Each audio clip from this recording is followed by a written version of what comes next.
Hei, Gert Hågersen her. Vet du hva? Du er full av løgner. Og hvordan vet jeg det? Jo, for jeg er også full av løgner. Du vet, en gang for lenge siden, for mitt vedkommende for veldig lenge siden, så ble vi født.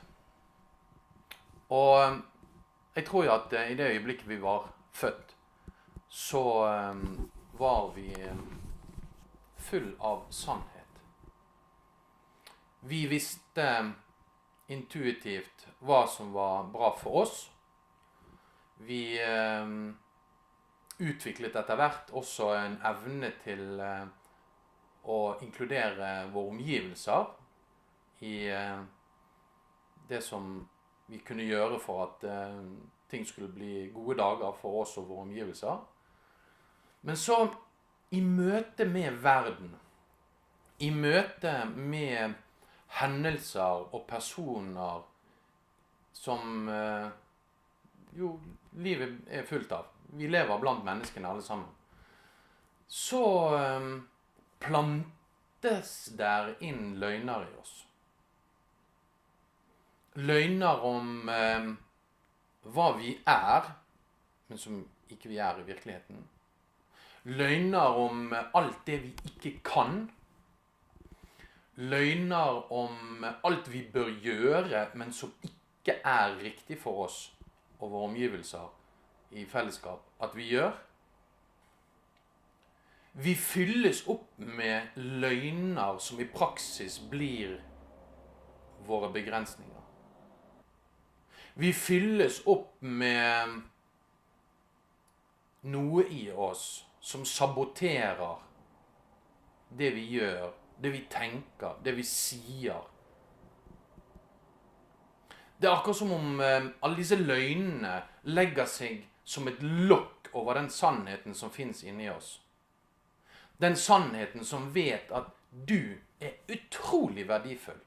Du er talentfull, du er i stand til å gjøre utrolig mye mer enn det du gjør i dag. Men løgnene i deg får deg til å tro noe annet. Løgnene i deg holder deg tilbake.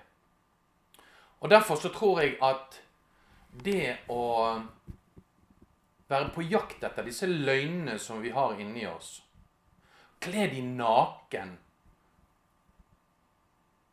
slik at vi ser at det er en løgn.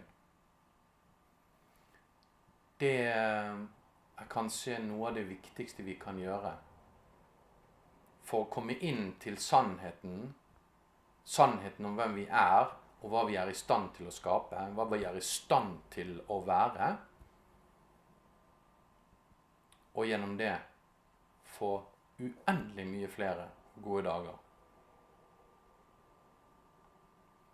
For utfordringen med alle disse løgnene som hindrer oss, saboterer oss og holder oss tilbake igjen, er jo at vi tror på dem.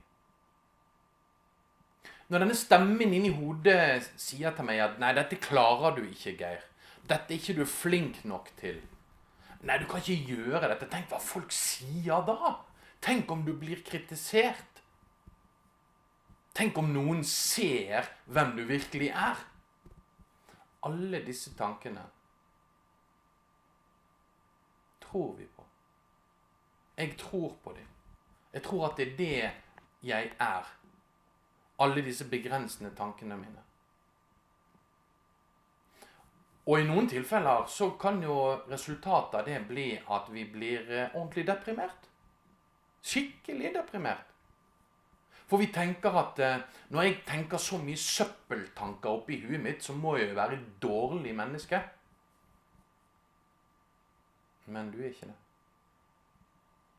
Bakenfor løgnen så ligger sannheten. Og sannheten er at du er helt fantastisk. Du også. Så neste gang du tenker en tanke som nedvurderer, som kritiserer deg, still deg spørsmålet: hva om denne tanken ikke er sann? Hvis denne tanken er en løgn, hva er da sannheten?